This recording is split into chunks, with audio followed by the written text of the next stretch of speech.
Ouais, c'est Seigneur de l'ambiance anti-flamme. Je dis bien c'est Seigneur de l'ambiance anti-flamme en monde de créativité. C'est la baronne, Yoyebi Ndousa, les amis de Pesa Tango, Ibrahim Yanzambe, Nagnos, Mama Charlotte, Pigeon Vert. J'ai dit, il y a toujours des créativités. Tous les cas.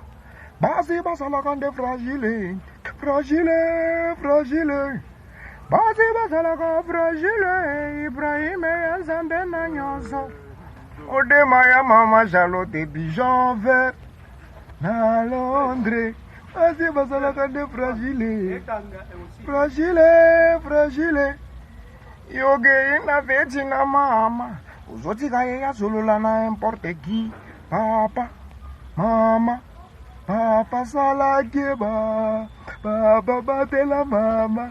Na veti balinga kabazi ya batu. Papa bate la mama. Na veti balinga kabazi ya ba. Uzenginga mwazi nanga. Yobina na ye. Ogomi kodrage ye. Uzoba.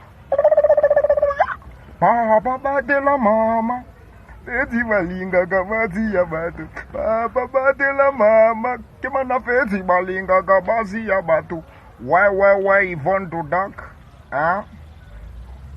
Anti-tata. Hein? Congo Shop na Londres. Hein? Nodeba na Pesa Tango. Hein? Joli Piripion. Hein? Belinda Mama na Carolina. Hein? Judith Matimbo. Hein? Hein? Bibiane Ngalula. Fanny Samba. Hein? Sylvie Binda. Hein? Hein? Claude Mignon Bilele. Glody Mignon Bilele. Hein? Vous avez belé banagnon sur la Pesa Tango. Sampengombe, Grand Lac. Hein? Mère Aniti Mambote.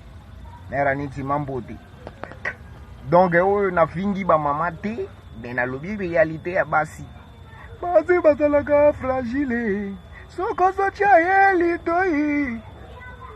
Yoge na veti na mama. Uzoti kaye